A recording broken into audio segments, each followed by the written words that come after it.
I used to occasionally deliver for DoorDash on the weekends. This happened about a year ago, and at the time DoorDash was new to my area. Not many people used it, but if you worked at the right times, you could still make well above minimum wage.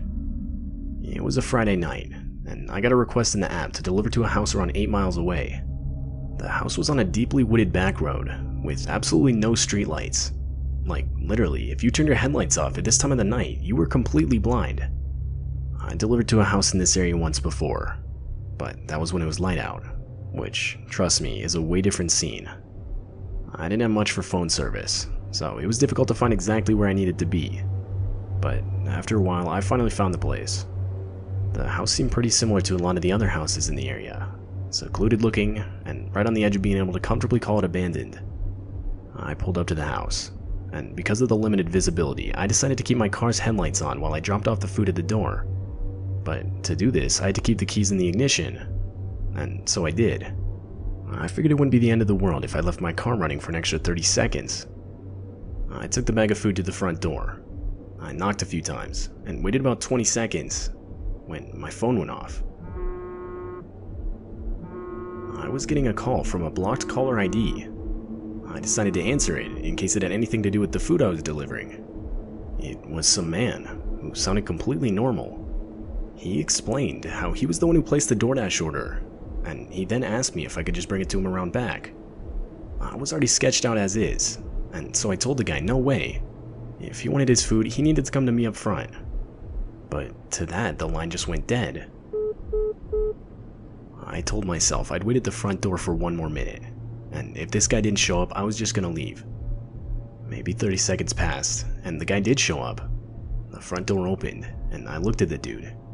He was wearing a black ski mask, and was just standing there looking at me. I held out the food, but he made no reaction. That's when the guy yelled out, "Alright, now!" Right as he said this, 3 men, also wearing ski masks, came sprinting out from around the back of the house towards me. My flight reaction kicked in immediately, and I ran straight to my car. I opened the door, put it in drive, and had the pedal to the floor in no less than 2 seconds. The men were able to hit my car a good amount of times before I was able to drive off. With what, I don't know, but something strong enough to break my back passenger side window and make a few other dents. Not even a minute into driving off, and I got 2 back-to-back calls from a blocked caller ID that I can only assume were both from the same guy. I let both calls ring until they stopped. I was shaking uncontrollably and still struggling to regain my composure. But after a few minutes, I calmed down enough to call the police and report the incident. And that was that. I don't know what ended up happening, and I genuinely don't want to know. I've tried to distance myself from the whole situation as much as possible. It's beyond terrifying for me to imagine what those guys had planned for me that night. A part of me thinks it was just to rob me, but another part of me thinks they wanted to kidnap me, or worse.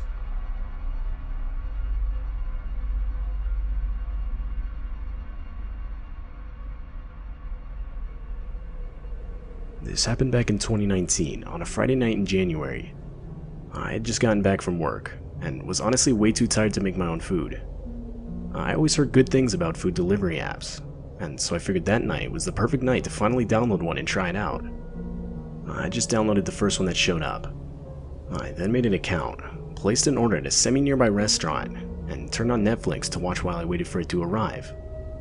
Now, it's worth mentioning that on this night in particular, there was a lot of snow on the ground. The app said the delivery would take around 20 minutes, but I figured that didn't account for the terrible driving conditions. I honestly assumed it would probably take double that. I can't remember exactly how much time had passed, but it finally got to a point where I figured I'd just forget it and cancel the order. But right before I did, I got a message from the driver. Word for word, the message read, "Can't find your house. What's your personal phone number?" Now, you gotta remember, I had just downloaded the app that night, so I didn't know if it was common or not for drivers to ask for their customers' personal phone numbers. But I ended up giving it to him anyway.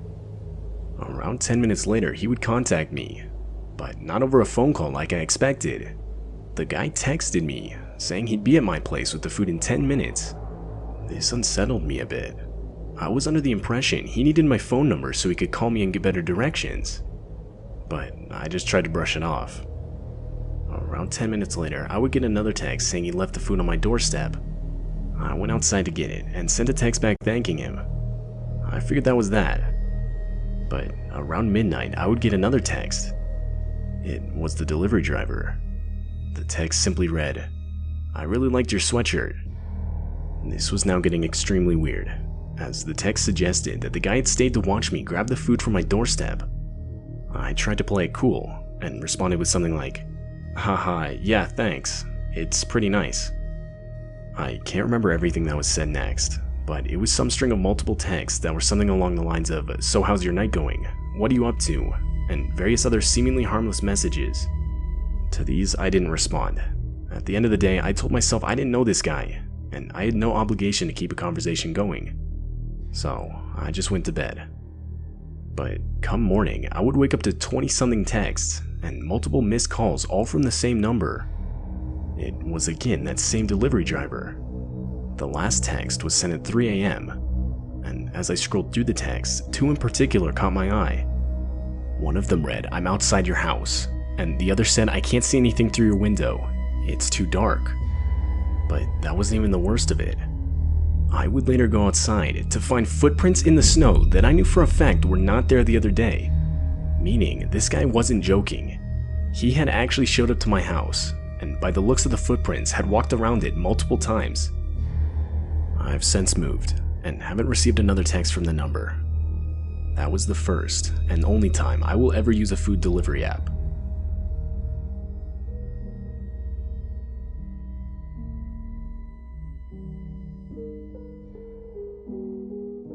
I'm 27 and currently out of work. I recently got laid off at my job, as the company I worked for was starting to go under. So, in an effort to keep up with the bills, I started delivering for Uber Eats part-time. A couple of my friends suggested it, and so I figured I'd give it a try until I found another job. To my surprise, it was actually good money. The only thing I didn't like was some of the places the app had me delivered to. I live in a city with a lot of sketchy areas. I try to stay away from those areas while delivering, but there's only so much you can do. This night, a Saturday, I got a McDonald's order. I usually don't accept those ones, but this night was strangely dead, which was weird. Saturday nights are usually the busiest for Uber Eats. Anyway, I pick up the order and start heading towards the address I'm given. Instantly, I realized it was not in the best area, but by this point, I decided to just suck it up. I pulled up to the house, and right away the vibe was off. It was completely dark with not a single light on in the house. Usually there's at least a light on upstairs, or something that would signal someone being awake and waiting for their order. But the house seemed dead. Nevertheless, I put the car in park, turned off the engine, grabbed the order, and started walking towards the door. I walked onto the porch, and as I reached for the front door, I saw it. The door was slightly cracked open. I knocked, and as I did, the door opened slightly more. I yelled out that I had an Uber Eats order, and right away some man walked to the front door, like as if he had just been waiting right there. As he got closer, I got a good look at him. Now, I'm not one to judge a person by their physical appearance, but this guy was practically covered head to toe in tattoos. The guy looked extremely intimidating, definitely not someone you'd want to mess with. He had this look of frustration, or almost anger on his face. He was staring at me dead in the eyes. I lifted up the bag of food, and he grabbed it. The guy then started reaching in his pocket. I figured he was going to give me a tip. But no, before I knew it, the guy was holding a hunting knife and pointing it in my direction. My stomach dropped, realizing the situation I was now in. I was either going to get robbed for everything I had, or worst case scenario, killed. My mind was now racing. Thinking as fast as I could, I turned around towards my car, screamed at Derek to grab the gun, and put my hand in my pocket to start my car's engine from a button on the key. But there was no Derek, and I was in no way armed. But I figured if I could somehow convince this guy I gave myself a chance to get out of this. All I could do was pray that the threat along with the vehicle starting would be enough to convince this guy I didn't come here alone. And luckily it was. The guy shoved me back and slammed the front door. I ran back to my car and practically tore the door off trying to get in. I got out of there as fast as I could. I would of course end up calling the police, but I never heard anything back about whatever ended up happening. I assumed they didn't find anything, and that the guy was long gone by the time they arrived on scene. but I can't confirm this. If there's one thing I'm sure of, it's how fortunate I am to own a car with a remote proximity key, as I don't think the guy would have bought the whole act if I didn't start the engine. I still drive for Uber Eats every once in a while, but I've since started carrying a knife on me at all times.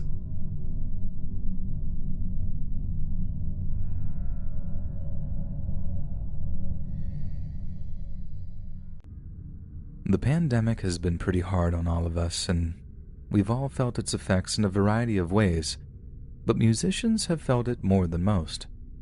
I don't mean to throw myself a pity party or anything. I know there are older folks who are actually fearing for their lives, so I've counted my blessings plenty of times. But for most of my friends, the pandemic just meant working from home or taking a long paid vacation. For me, it meant work dried up entirely. As a professional musician, I've been playing music both solo and with bands for most of my adult life now. It's fun, but it can be really tough on occasion, and this pandemic has been the toughest time I'd ever experienced.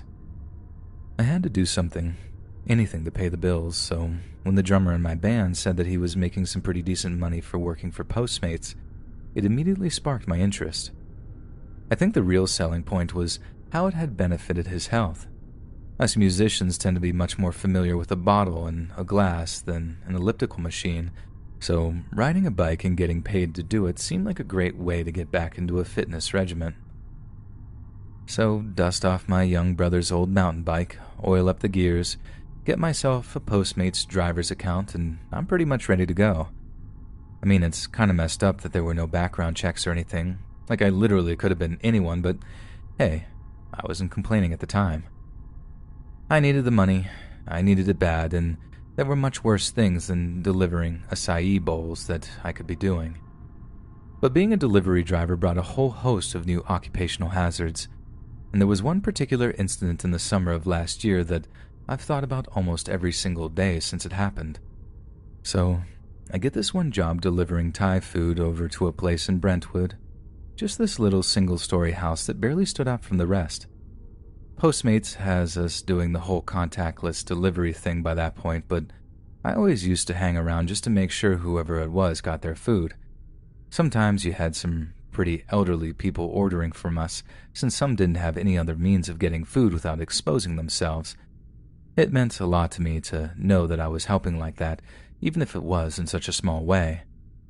Anyway, the dude comes out to get his food, and he's not nearly as old or infirm as I first expected, but he does look tired. And not just like my neighbor's dog was barking last night kind of tired. He looked like he was over his own life, just a deep exhaustion set into his eyes. He thanked me through his mask and told me Postmates had been a godsend since his wife left. I could relate hard to that. My long-term girlfriend had left at the start of the pandemic too. She just couldn't handle the stress.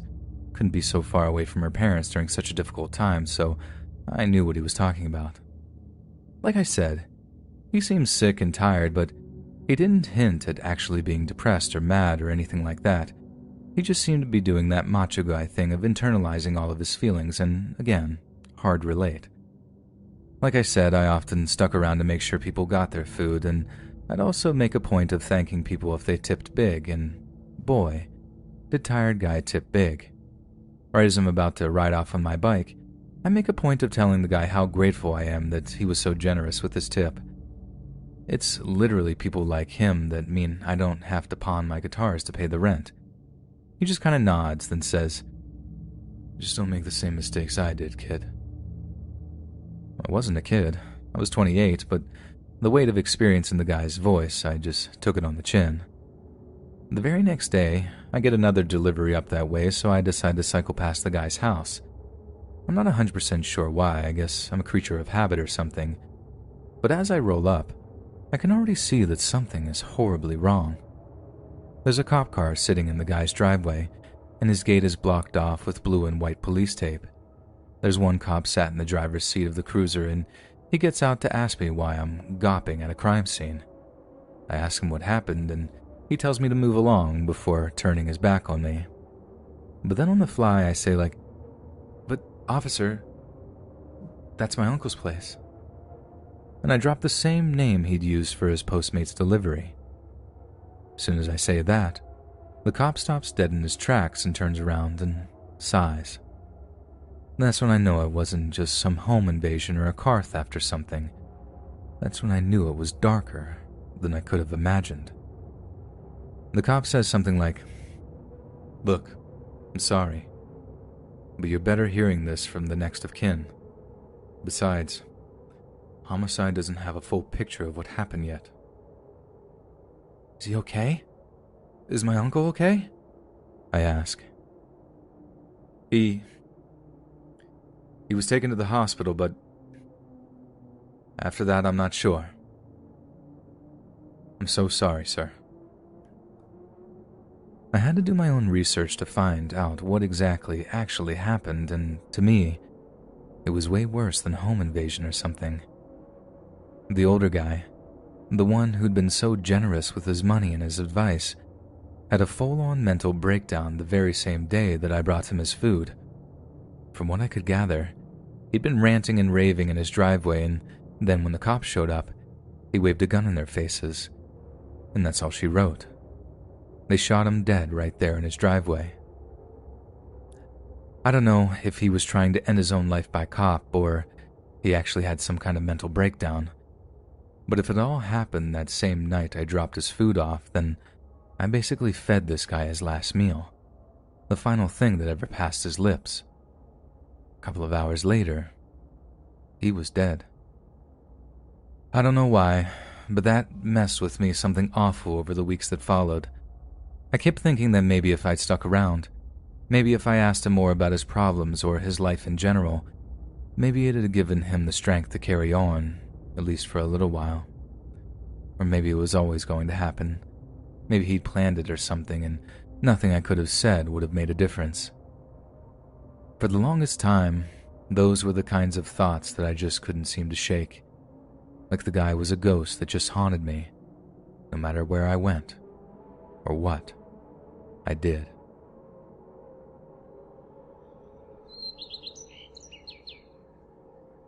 On the night of the 27th of October, 2013, Tavisha Paris was working his final shift as a pizza delivery driver.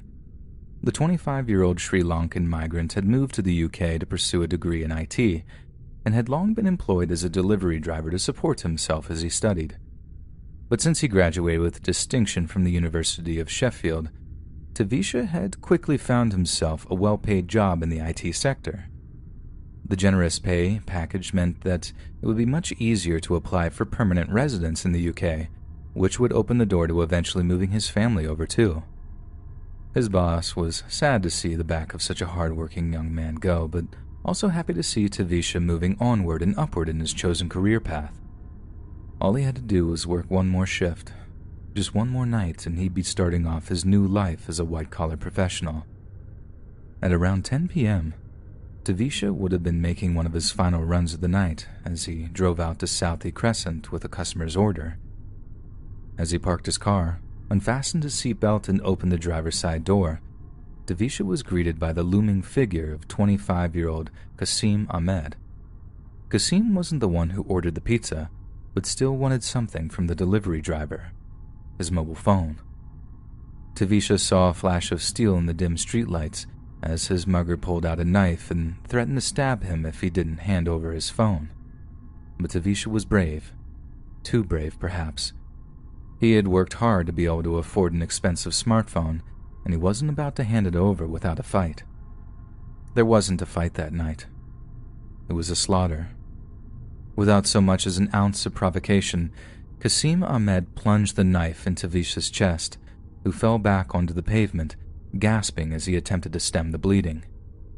As he lay dying, Qasim's 18-year-old partner in crime, Shamraze Khan, rifled through Tavisha's pockets to relieve him of his belongings. With just one stab wound, Tavisha might have stood a chance of surviving the attack. But Qasim knew he had seen his face, and he knew the hard-working young migrant wouldn't just take the robbery lying down. The police would be called, a report would be filed, and repeated offender Qasim would no doubt be headed back to prison. And in Qasim's mind, that just wasn't going to happen. He knelt down and began plunging the knife into Tavisha's chest, over and over again, stabbing the dying delivery driver a total of 14 times until he bled to death, right there on the cold Yorkshire pavement.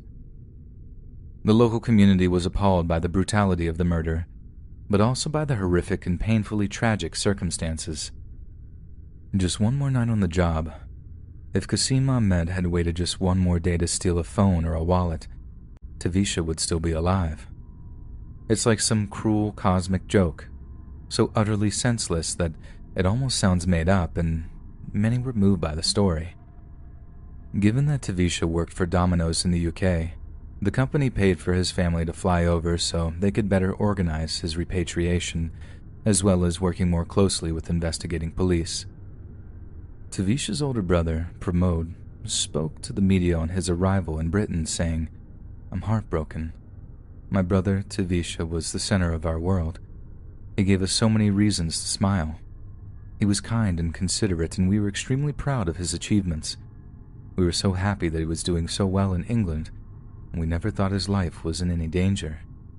I can't believe he was taken away from us in this cruel and inhuman manner. Please, if anyone saw or heard anything that could help us to catch these murderers, we beg that you step forward to help find my brother's killers." But it wasn't long before Tavisha's killers were found. As it turned out, Qasim Ahmed had stolen the cell phones of 2 young women at knife point just an hour before he murdered Tavisha, and he'd been stupid enough to do it in downtown Sheffield, a place that's practically covered in CCTV cameras. Police tracked him down as a part of their theft investigation, only to find that Qasim was in the process of disposing of clothing that was soaked in blood of his victim. He was arrested and charged with murder, and would go on to be sent to prison for a minimum of 24 years. But 24 years seems like far too lenient a sentence for someone willing to take the life of another human being for nothing more than a mobile phone. And it seems like the only justice for a person responsible for such a cruel cosmic joke, who fabricated a scenario that would horrify all who heard it, deserves to go to prison for much, much longer than just 24 years.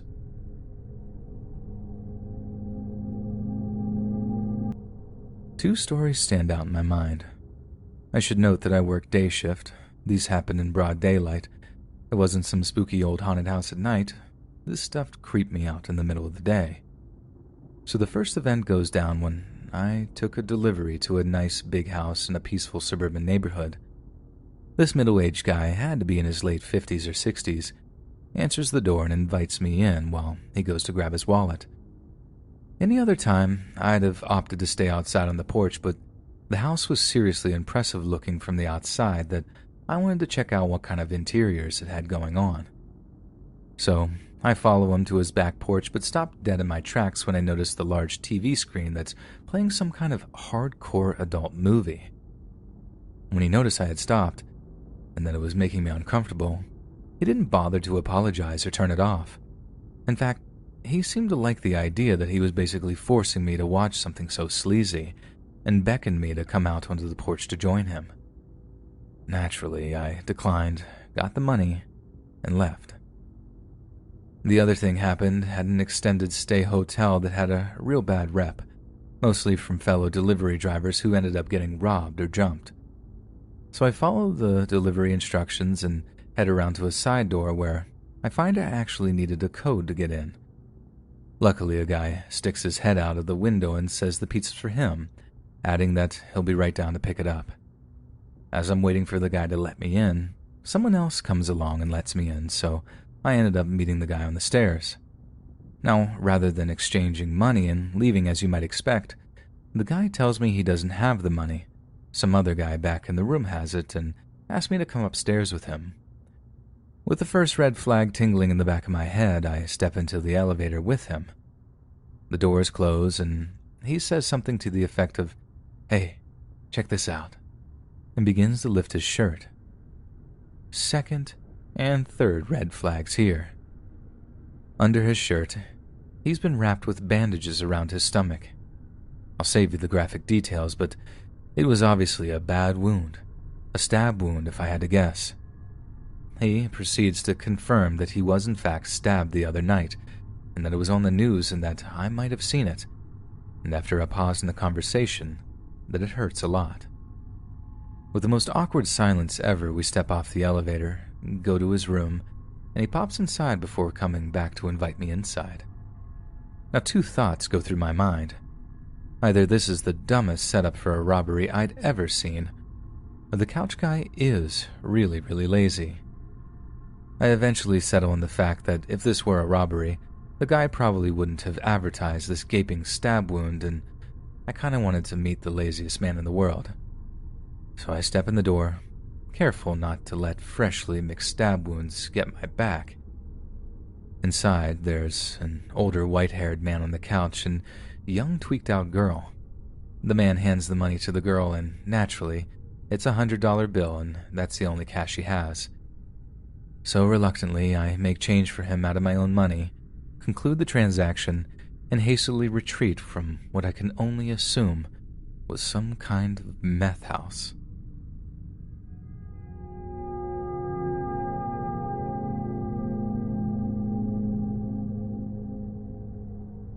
So, on the worst delivery shift I ever worked, it's snowing like crazy, and of course my hunk of junk car can't make it up the long residential street to the house at the very top of the hill. After several attempts, I had to face reality, so I got out to begin the walk about 2 or 3 blocks of the snowy road. I get to the large, normal-looking house and ring the bell. No answer, but I hear a guy yelling at someone inside. Knock, ring, no answer. Still yelling, but it's obvious he's yelling at someone on the phone. I can see that the door I'm at goes into a small mudroom with a door to the house inside. I decide to step into the mudroom and knock on the inner door. I know, not a good idea. This guy finally opens the door and is like, "What do you want?" I'm wearing a uniform and holding a pizza delivery. What do you think I want, man? Now, the guy was a middle-aged guy with a mustache, and he has blood coming from a cut on his elbow, a cut on his lip, and blood coming from his nose, and his knuckles are torn up. Great. Dude just got into a fight, and lost by the looks of things. I see inside, and a half-empty bottle of Jack is chilling on the coffee table. "I didn't order a pizza. It's probably Frank's," he says. Then the guy just turns and goes back into the living room and sits down to take another swig of Jack. Is Frank here?" I ask. "Yeah, he's upstairs." The guy points to a staircase just inside the door on the left. Okay, I think to myself. I guess I'll go give the pizza to Frank since drunk fighter isn't going to do anything besides get more drunk. I took 2, maybe 3, it's been years since this happened, steps up the stairs and thought, screw this. I immediately backpedal, go to the front door in the mudroom, and leave the house and walk back to my car. I didn't call Frank because at that point I was just so livid about getting stuck in the snow, walking uphill through the snow, waiting a while for this drunk idiot to answer the door and getting sketched out. I figured if Frank wanted his pizza, he would call back or come pick it up. Frank never called to ask where his pizza was, and that made me more sketched out about the whole situation.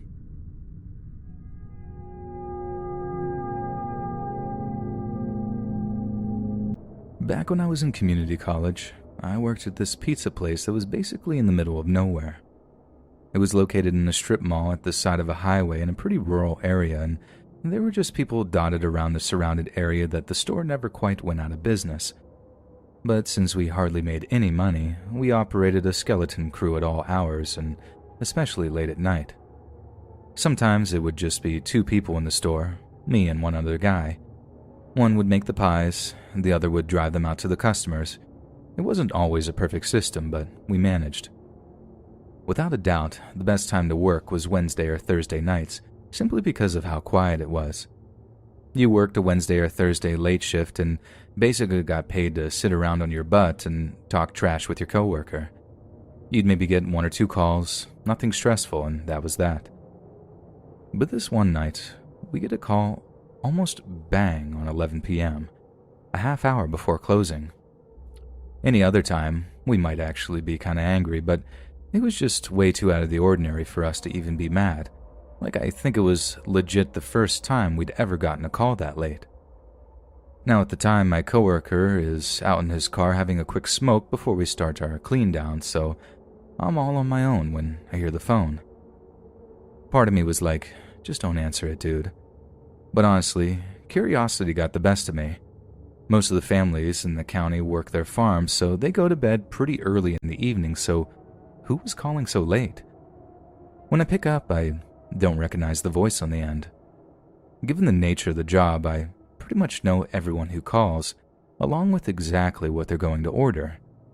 But still, it's not entirely unusual that we get someone new calling. But what was really unusual was how this guy's order differed from most others, not to mention how he was acting in general. So right off the bat, I can tell there's something not quite right with the guy. His voice was super raspy, like he lived in a whiskey still and smoked Marlboros for breakfast. And I know it's about to be a weird call when the first thing he asks for is a hamburger. I'm like, "Sir, this is a pizza place. I can read you our menu if you like." Which was no problem. We only had like 6 different pizzas with a couple of sides. The guy says it's fine. All he wants is hamburger meat.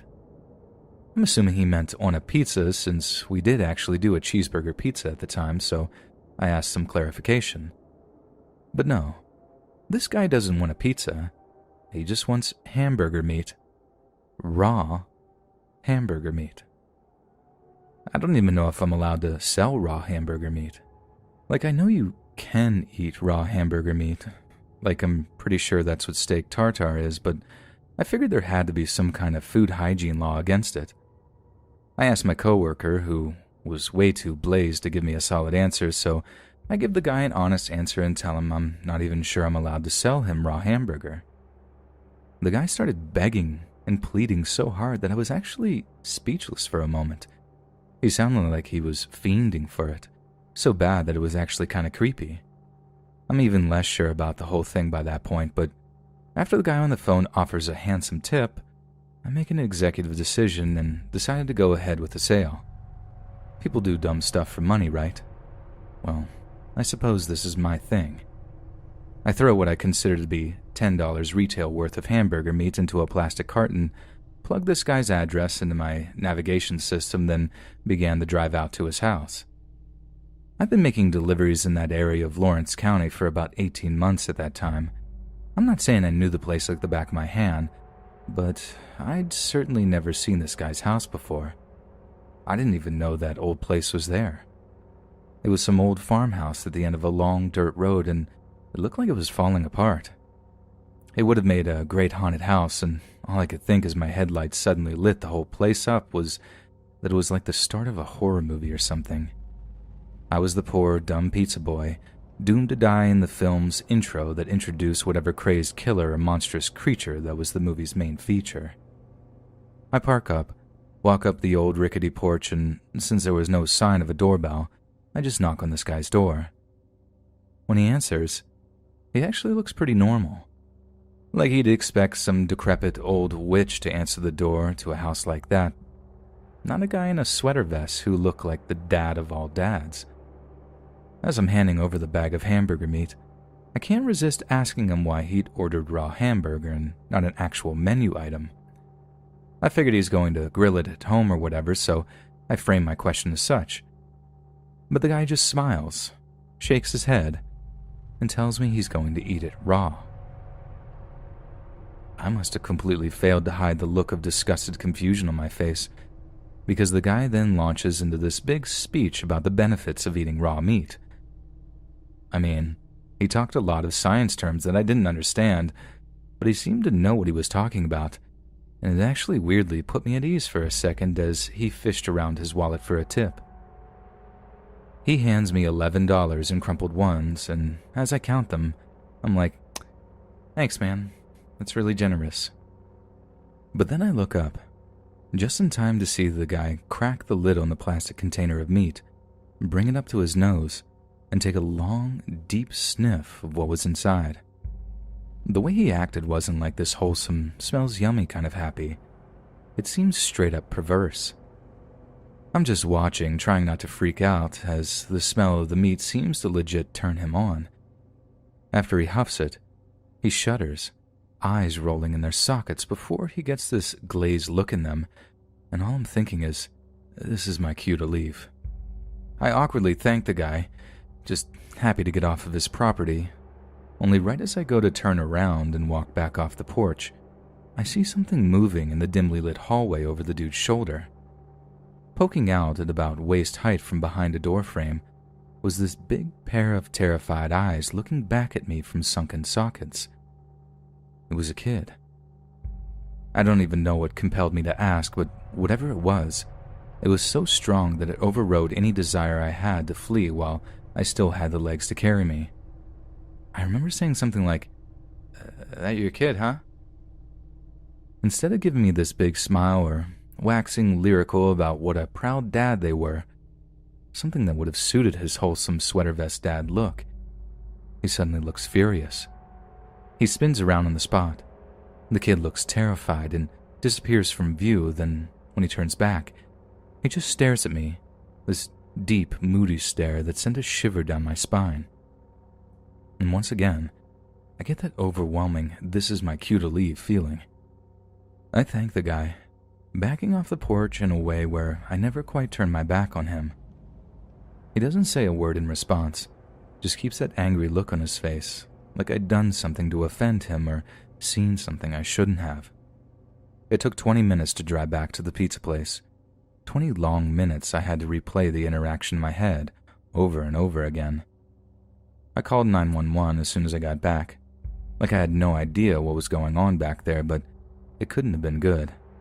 No kid should be that scared of their dad, if that guy even was that kid's dad at all. My logic was that I could call 911, find out I just came out at a bad time and took the dude's actions out of context and maybe feel a little embarrassed. Or find out that something horrible was happening in that house, feel horrendous guilt that I failed to stop it, and then be haunted for the rest of my life. Though what I wasn't expecting was that there was actually a third option, one that turned out to be worse than the first two. So, I call the cops. They go to check it out. Then the deputy gets back in touch to reassure me that he'd been over to the guy's house, had a good look around, and then found that there was nothing wrong. I figured that once a cop had told me that, I'd feel fine. Kind of stupid for assuming stuff, but generally fine. But I didn't. I found myself just not believing the guy. Like he couldn't have seen the same stuff that I had and just walked away being like, "Yeah, it's all good in that house." I didn't do another delivery to that house for the rest of the time I worked there, and I certainly wasn't complaining about not having to make any more weird deliveries. But even today, I find myself wondering what the deal was with that guy and his kid, and whether or not I should have done more to investigate. Because the thing that haunts me the most is that there might be some kind of kid out there going through the most horrifying ordeal of their young lives, thinking like, why didn't that man help me? Why didn't that man help me?